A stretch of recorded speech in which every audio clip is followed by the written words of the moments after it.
시청자 여러분 안녕하십니까. 허진 대사님의 용쟁 오투 시간입니다. 네, 안녕하십니까. 안녕하십니까. 자, 어제 이어 오늘 2부에서는 유럽 이 각국의 극우 정당이 대체로 어떤 강령 정책을 내세우고 있고 어떤 특징을 가지고 있는가 유럽 주요국을 중심으로 네. 좀 알아보도록 하겠습니다. 네. 예. 이걸 각 나라를 쭉 살펴보기 전에 먼저 결론적으로 말씀드리고 싶은 거는 지금 21세기의 어떤 극우 정당들의 어떤 움직임이랄까, 그다음 소위 말해서 또는 뭐 좌익 정당들의 움직임 이런 걸 이제 유럽의 경우에 한정해서 쭉 보자면은 우리가 교과서적으로 알고 있는 우파적인 가치, 좌파적인 가치 이런 게 굉장히 이제 혼용된 형태로 나타나는 걸 염두에 두셔야 할 것 같습니다. 예. 물론 기본적으로 이제 전통적으로 우파의 가치, 진보의 가치 이런 건 확연히 구분이 됩니다만 지금 현상에 이걸 갖다 하나의 극우 운동을 포퓰리즘의 어떤 일현상으로 우리가 규정을 짓는다고 할 경우에 이 사람들은 기존의 어떤 그 철학적인 가치 이거보다는 다음 선거에 어떻게 해서 이겨야 되느냐. 우리 반대 세력에 있는 정당이 놓치고 있는 게 뭐냐. 그걸 봐서 그 사람들이 이렇게 힘을 기울이지 않거나 특별히 정책으로 구현하지 못하는 것 같아 치고 나가는. 그러다 보니까 좌파 정당이 이제 표를 얻기 위해서는 우파적인 가치를 표방할 수도 있고 또는 그 반대의 경우도 있습니다. 그래서 여기서는 그 기존의 어떤 각 그 극우 정당들이 극우 어떤 이데올로기에 맞는 그런 정책들에 대해서 언급하지 않겠습니다. 다만 약간 이거는 우파 정당, 극우 정당이 내세울 수 있는 가치는 아닌데도 불구하고 하나의 강령이나 또는 당헌 또는 정책에 구현되어 있는 그런 내용들 그것만 몇 가지 좀 살펴보도록 하겠습니다. 지금 제일 이제 네오나치가 새로 등장했다고 문제가 많았던 게 이게 AFD라고 해가지고 독일을 위한 대한정당입니다. Alternative für Deutschland라는 건데요. 이게 지금 현재는 독일 국내에서는 제3당입니다. 3당이고 유럽의회에서는 제2당이고요. 근데 이제 기후변화를 부정하고 있습니다. 기본적으로 독일의 산업국가인데 기후변화를 갖다가 가장 이제 그 제1의 가치로 내세우고 있는 게 녹색당인 거죠. 그래서 녹색당하고 이제 기본적으로 대척점이 있다고 봐야 될 것 같고요. 그 다음에 하나 재밌는 건 의무교육을 폐지하자고 주장하고 나왔습니다. 이 정당이. 독일을 위한 대한정당이. 그러면서 대안으로 제시한 게 홈스쿨링. 그러니까 홈스쿨링이라는 게 아마 제가 알기로는 싱가포르라든가 동남아 일부 국가들도 채택하고 있는 걸로 알고 있는데 미국에서도 뭐 일부 이런 걸 하는 사람도 있고 그러더라고요. 근데 이게 왜 극우 정당이 이걸 갖다가 제시하는가 보니까 독일도 지금 우리 같이 어떤 그 정교조 같이 그렇게 뭐 완전히 그것도 뭐 친공산계는 아닙니다만 사실은 60, 70년대, 80년대 어떤 그 진보 세력이 교육을 장악하면서 상당히 뭐랄까 페미니즘이랄까 그다음에 난민 문제 이런 거에 대해서 거의 진보 일색으로 교육 강령이 채택된 경우가 많거든요. 그래서 아마 그에 대한 반발로 제시한 게 아닌가 그렇게 지금 추정하고 있습니다.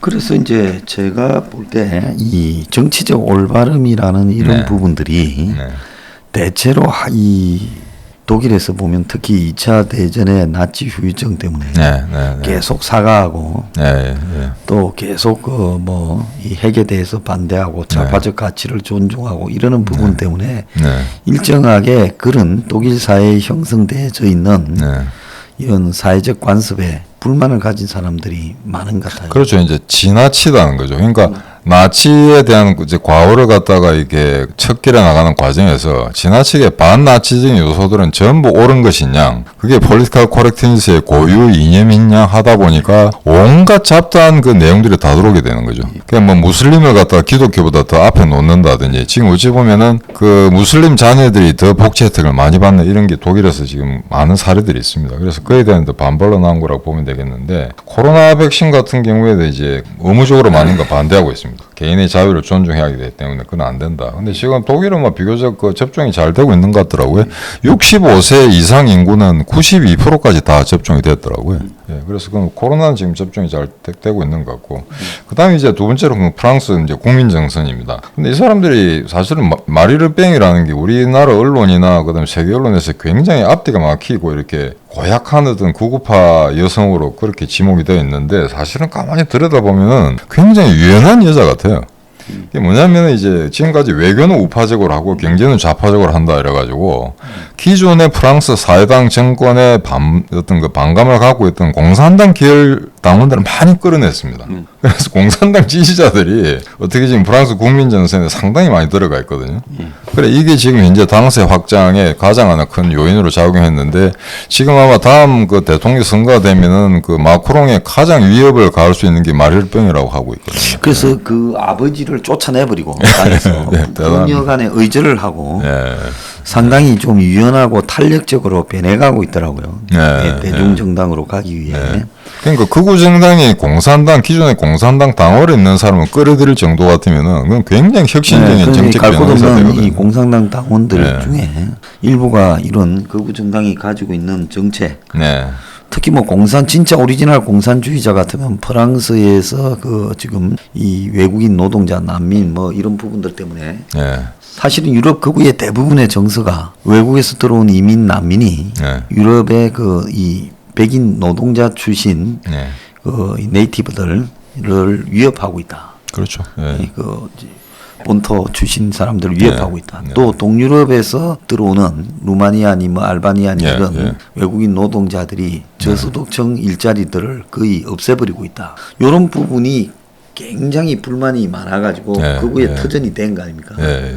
그러니까 유럽의 극우의 이 터전에는 신자유주의나 EU 공동체가 추진하는 노동의 이동이 가져오는 그 어떤 일자리 소멸 그리고 상품의 이동이 가져오는 공장의 폐쇄 매번 독일이 휩쓸어 버리더라 뭐 이런 부분까지 그리고 자본의 침탈 뭐 이런 부분에 반대하는 거 그래서 영국이 끝까지 남아 있다가 지금 브렉시트로 가는 부분도 있지 않습니까? 그래서 유럽의 저소득 지역이라고 해서는 동구권에서 이제 프랑스로 유입된 인구 그다음에 알제리를 통해서 이제 북아프리카 난민들 아프리카에서 넘어온 그래서 저 테이큰 리암 니슨 영화 보시면은 파리에 있는 마약이나 그다음에 매춘족들 전부 알바니아에 가는 거지 않습니까?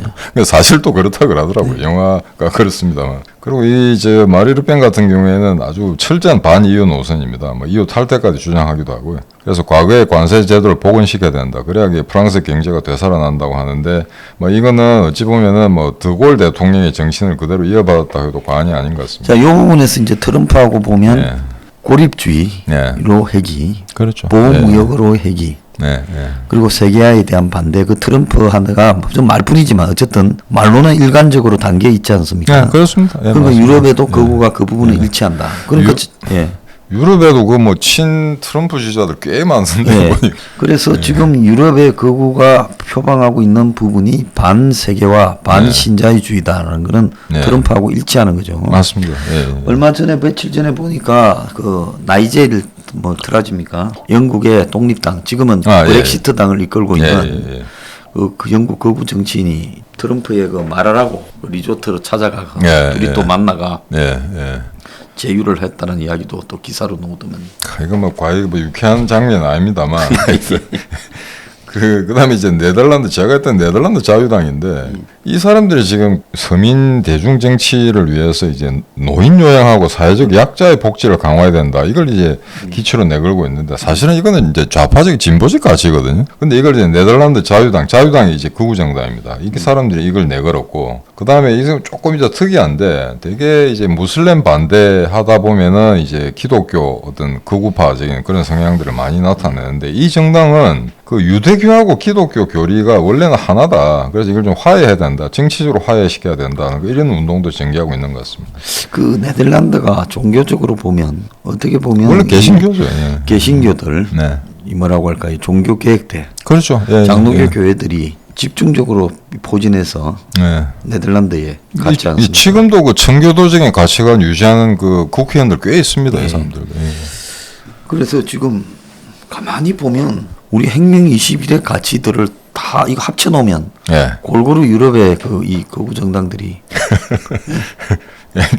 뭐 사형제 부활 같은 거 이거 마리르펜이 요양제 노인 요양제 맞습니다.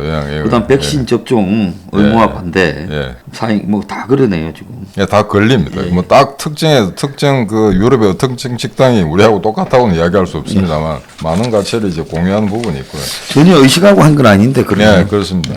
그다음에 이제 헝가리입니다. 이게 참 문제인데 지금 현재 정권 잡고 있는 피데스 청년 동맹 이거는 이제 오르반이라는 빅토르 오르반 강성 이제 우익 정당인데 사실은 그 지금 야당으로 있는 요빅이 더 강성입니다. 이건 거의 뭐 네오나치에 가까운 그런 정당이고요.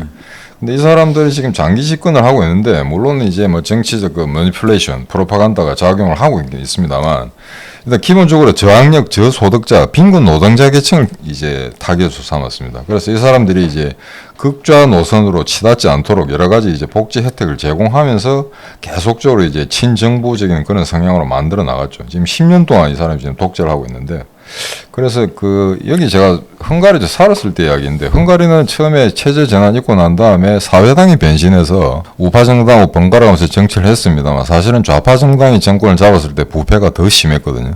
그래서 이제 소위 말해서 헝가리에서 차떼기 정당이라면 이건 좌파 정당입니다. 우리하고는 좀 다릅니다. 그러다 보니까 이 어떤 과거에 수십 년간 좌파들이 해놓은 어떤 만행, 어떤 악행 이런 거에 대해서 이 극우 정당이 지금 상당히 교묘하게 10년 동안 잘 이용해 먹고 있는 것 같습니다. 그리고 가족 지원 확대하는 거 뭐 이것도 이제 저 피데스 정당이 주요 강령 중에 하나인데 또 공과금을 인하한다 뭐 이런 식의 쓰면서 우리가 그 담합된 통신료 등을 갖다가 인하시켜야 된다고 주죠. 그러니까 서민들의 어떤 그 생활비 절감이라는가 그다음에 세금 절감 그런 때 혜택은 계속 베풀면서 그 대가로 대신에 독재하는 걸 인정해 달라는 그런 식의 이제 트레이드오프가 형성되는 거죠. 근데 지금 유럽의 극우가 우리보다 조금 못 미치는 거는 지금 현재 유럽을 휩쓸고 있는 다양한 형태의 뭡니까 4차 산업혁명, IT, 뭐 이런 그 어플 경제, 플랫폼 경제 이런 것까지는 아직 비판을 잘 못해요. 그거는 아직 아직 그러니까 그런 부분에서 지금 우리가 조금 더 앞서 있다 이런 생각이 듭니다. 그리고 또 하나 재미있는 건 헝가리가 이게 이제 극우 정당인데 대사본에 철저히 복무하느냐 그렇지 않습니다. 그러니까 대형 유통점을 최근에 영업을 제한을 했거든요. 마트 같은 것들. 그래서 이제 소상공인들을 먹고 살게 해달라 그런 거고 그건 아마 이 대형 유통마트라는 게 되게 이제 독일이고 영국, 미국 이런 데서 큰 자본들입니다. 거기 들어다 보니까 이제 헝가리 소상공인들이 이제 상당히 불만이 많았고 그에 대한 어떤 그 혜택을 갖다 좀 더 확장시키는 이런 정책들도 이제 구사하고 있습니다.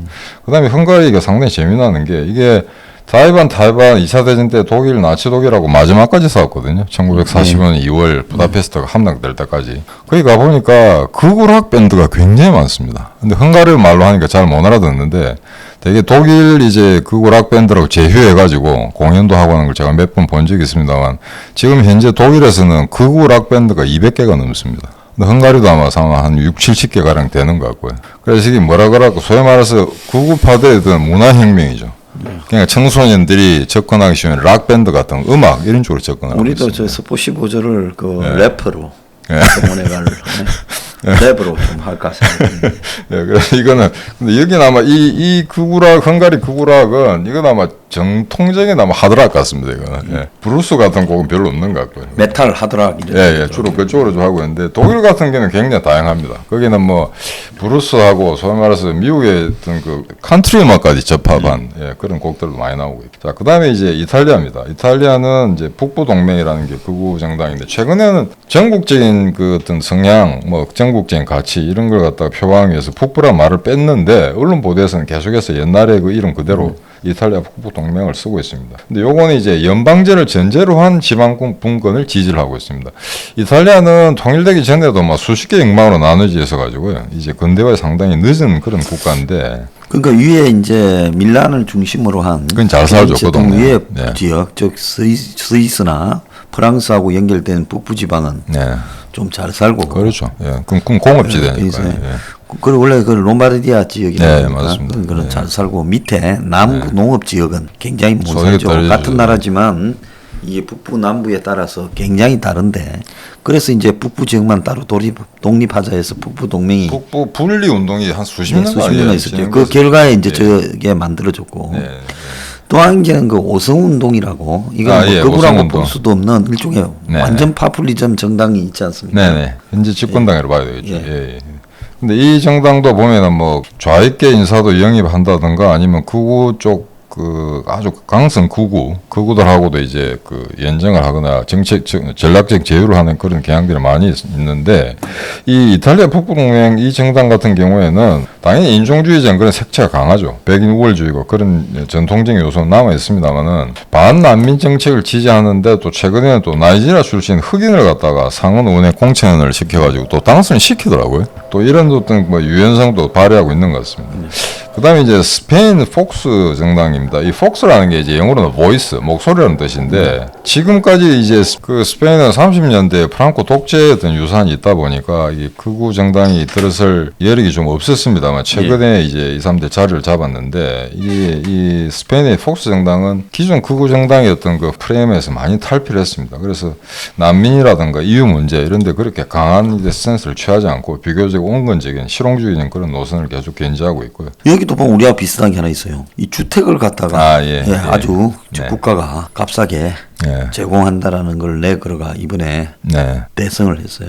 이것도 뭐 오랫동안 이제 포퓰리즘에 그 젖어 있던 나라다 보니까 사실은 국내 기관 산업이 굉장히 흔들려서 있고요. 주요 산업을 지금 중국 자본이 다 이제 잠식해가는 그런 경향이 농후합니다. 그래서 집값도 엄청나게 뛰는 데다가 집세도 오르고 우리 같은 전세도 없지 않습니까 여기는. 그러다 보니까 서민들이라든가 젊은 층 2030의 어떤 그 고민거리 이런 게 우리하고 굉장히 유사한 점이 많습니다. 그렇죠. 그러다 보니까 주택 문제 같은 게 이제 제혁명의 시효라고 유사한 형태로 나온다고 봐야 됩니다. 특히 EU에 이제 이렇게 편입되면서 스페인의 집값이 너무 올라버려가. 그래서 집이 그 옛날에 미국 때 금융위기처럼 차압당한 사람이 굉장히 많더만요. 그러니까 그렇게 이제 차압당하고 특히 대학생들이 주거 공간이 없어가. 이 도심에서 고생을 하고 이제 이런 것들이 지금 심각한 상황을 가게 돼 있죠. 사실 스페인이 보면은 사실은 극우 정당이 폭스 정당에 등극했을 때 굉장히 쇼킹했던 게 프랑스나 독일, 이탈리아 같은 경우는 계속해서 극우 정당의 뿌리가 꽤 깊었었거든요. 근데 스페인 같은 경우에는 그 프랑코 총독 체제가 70년 말에 무너지면서 지금까지 극우 국회의원이라는 건 단 한 명만 존재했었습니다. 거의 좌파들, 좌파들 그렇죠. 연합으로 계속 오게 됐죠. 그러니까 독재 체제 끝나고 소위 말해서 유럽의 정상적인 국가로 진입하는 그 과정에서는 대부분의 어떤 3인당 사회주의 계열의 정당이 쭉 정권을 이어왔다고 봐야 되겠죠. 근데 그런 측면에서 스페인에서 극우 정당이 출범했다는 거는 막 그만큼 지금 경제 사정도 좋지 않고 성장 동력 같은 게 미래가 보이지 않는다. 아마 그런 이제 판단에서 나온 어떤 정치적 선택 같습니다. 그다음에 이 스페인이 가톨릭 국가인데 지금 친 이스라엘을 표방한다며요. 그래서 이거는 그 아까 그 네덜란드가 무슨 그 유대교하고 기독교의 조화를 그 했듯이 이게 아마 스페인에 지금 무슬림들이 너무 많이 들어와 있거든요. 원래부터 거의 뭐 사라센 제국 때부터 조금 그런 경향이 있습니다만 그게 이제 북아프리카 접경 지역이 있다 보니까 이탈리아만큼 프랑스만큼 이제 이민 문제, 난민 문제 이런 게 극심하다 보니까 결국에는 이제 그 이스라엘 쪽하고 같이 친화력을 발휘하는 그런 일부 정책들을 구사하는. 스페인은 또 보면 그 모로코 쪽입니까? 거기에 보면 여기에 영토가 있잖아요. 과거에 거기 일부 지역을 서사하라 지역을 스페인 식민지로 삼고 있었죠. 그래서 지금도 거기에 스페인에 조그마한 영토 지역이 두 군데나 있어가 그쪽을 통해가 굉장히 많이 들어온다고 해서 거기 지금 철동같이 지키더라고요. 근데 기본적으로 이제 그 난민들이 되게 일자리가 많고 임금이 비싼 독일로 가려고 하지 이탈리아나 스페인에 머물지는 않죠. 머물지는 않는데 그것도 건너왔다고 해서 지중해를 건너왔다고 해서 다들 독일에 갈 수 있는 게 아니기 때문에 그 여의치 않은 사람들은 스페인이나 이제 남부 이탈리아 이런 데 잔류가 있는 것 같습니다. 근데 이렇게 이제 그쪽 몇 개 그 우익 정당들의 형태를 각국별 쭉 살펴봤는데 최근에 이제 코로나가 한 1년 반 동안 이제 지속하면서 조금 변화가 좀 생겼습니다. 근데 이게 지지율이 극우 정당 요 한 7, 8년 동안 극우 정당이 계속 약진하고 지지율이 조금씩 떨어졌습니다. 대표적인 거는 이제 독일을 위한 대한정당, 이 극우 정당이 얼마 전까지 거의 30% 육박하는 지지세를 시연을 하다가 최근에 12% 정도로 떨어졌거든요. 근데 이거는 이제 그 전문가들이 되게 이런 식으로 해석하더라고요. 이제 코로나 전국 같은 이런 위기가, 총체적 위기가 굉장히 장기화되다 보니까 경험이 없거나 어떤 너무 극단적인 어떤 이데올로기를 표방하는 정당보다는 이런 어떤 그 위기 관리를, 위기 관리를 딱 관리할 수 있는 그런 기존의 중도 우파, 중도 좌파 정당들한테 표를 던지겠다. 이런 표심이 이제 많이 작용한 것 같은데, 이제 그럼에도 불구하고 이것도 어떤 그 나라마다 좀 다르게 나타납니다. 대략적으로는 이제 극우 정당 지지도가 일부 하락세를 시현했다는 건 맞는 이야기인데, 프랑스 같은 경우에는 다시 지금 극우파 지지가 올라오고 있다고 하거든요. 그래서 국가마다 조금씩 다르긴 다릅니다. 근데 이 독일 같은 경우에 지금 당장 이제 9월 달에 선거가 있습니다. 총선이. 근데 이게 하나 기이하게도 이제 독일은 지금 최근까지 극우 정당 진출, 극우 정당의 약진은 굉장히 이제 사회의 어떤 그 위기 현상을 우려했었는데 지금 또 녹색당이 차고 나왔습니다. 녹색당이 지금 26% 지지율이거든요. 이대로 가면은 녹색당의 그 매복인가요? 40살 되는 그 여자 그 사람이 지금 총리가 될 가능성이 높은 걸로 예. 이래 나오고 지금 그 기존의 우파 정당 그러니까 기민 기사 연합 요게 23% 그다음에 이제 SPD 3인당은 지금 14%밖에 되지 않습니다. 그래서 독일의 극우 정당의 문제는 그 유연성에서 조금 이렇게 이 문제가 있는데 네. 그 유연성의 문제는 과거의 히틀러의 그 이 유산 이런 네. 부분들에 대한 독일 국민의 반감 그래서 뭔가는 그쪽으로 쏠리고 싶고 기성 정치를 부인하고 싶은데 쟤들한테 또 맡겨다가 히틀러 같은 그런 것들이 되지 않을까 하는 그런 것들 때문에 끌리다가 빠지고가 계속되고 그래서 있더라고요. 최근에 그 독일 위원 대한정당의 대변인인가요? 몇 개 고위 그 공직자들이 상당히 아마 좀 그 너무나 원색적인 어떤 인종주의적인 발언 그다음에 난민이 오면 다 하나씩 쳐 죽이겠다 이런 식의 원색적인 발언을 방송에서 하는 바람에 다 물러나게 됐죠. 어제 그 독일의 한 주에 선거를 결과를 깼는데 선거하기 전에 1등 나왔는데 선거하니까 큰 차이로 2등이 돼버렸어요. 아, 예. 그거는 좀 녹색당 지고 아마 그 CDU 기존에 기민당이 막 기민당이 있더라고요. 있더라고요. 그러니까 이제 선거 불복에 들어가가 지금 난동이 벌어지고 AFD가 시끄럽다고 합니다. 작센 아날트주 한 개 주인데 이게 이제 그 지방선거였는데요. 이게 9월 총선 있기 전까지는 독일의 마지막 선거입니다. 예. 근데 메르켈 인기가 떨어지고 그다음에 기존의 어떤 그 대행정을 구성하고 있는 지금의 그 기민 기사연합 이게 굉장히 이제 녹색당 약진 때문에 조금 움츠려 들었었는데 녹색당이 아니고 완전 거기서 상당히 많은 표차를 벌리면서 압승을 했기 때문에 다시 지금 메르켈 뭐 인기가 올라오고 있다 이런 식으로 하는데 그 독일 언론에서는 이렇게 지금 그 논평하는 것 같습니다. 이 현상을 어떻게 보자면은 과거의 어떤 20세기에 비해서 독일의 표심이랄까 이제 선거 구민 또는 유권자들이 굉장히 이제 빠르게 변한다는 겁니다. 대개 보면 내가 어떤 정치 성향을 갖고 있다라면 이게 이제 10수년간 유지되는데 지금 같은 경우에는 그 하나하나에 또 며칠 동안에 몇 개월 동안의 어떤 사회 현상에 대해서 어떤 지지 정당이 좌회수로 왔다 갔다 하는 이런 이게 소위 말해서 굉장히 유럽에서 가장 보수적이고 안정적인 나라라고 하는 독일에서조차 이런 포퓰리즘적인 현상이 강화되는 따라서 그 이번에 작센 안할트 주의 그 선거가 이게 어떤 그 소위 말해서 유권자의 합리적인 표심이라고 읽기는 힘들다. 이게 다음 총선에 이대로 반영된다는 보장은 없다. 그런 식의 이제 논평들이 많이 제기되고 있습니다. 그래서 지금 이 유럽에 지금 문제가 되고 있는 극우 정당들의 준동 또는 포퓰리즘의 어떤 강화된 현상 이런 게 굉장히 사회 안정에 이제 저해가 될 수밖에 없다는 거는 유권자들이라는 게 합리적인 어떤 그 의사결정을 할 수 있는 그런 어떤 객관적인 존재가 아니기 때문에 언제든지 포퓰리스트라든가 독재자들이라든가 그다음에 언론 통제를 통해서 어떤 그 가상에 만들어진 이미지 여기에 따라서 표심이 끌릴 가능성이 굉장히 많다는 거죠. 그게 하나 이제 현재 유럽 정치에서 저희들은 이제 위기 상황이라고 우려를 가지고 바라보는 그런 현상이라고 할 수 있겠습니다. 예, 어제 오늘은 한국의 언론이나 지식인들이 거의 다루지 않고 있는 유럽의 극우 현상에 대해서 분석해보는 시간을 가졌습니다. 자, 그 대사님 오늘 출연해 주셔서 감사합니다. 감사합니다. 고맙습니다.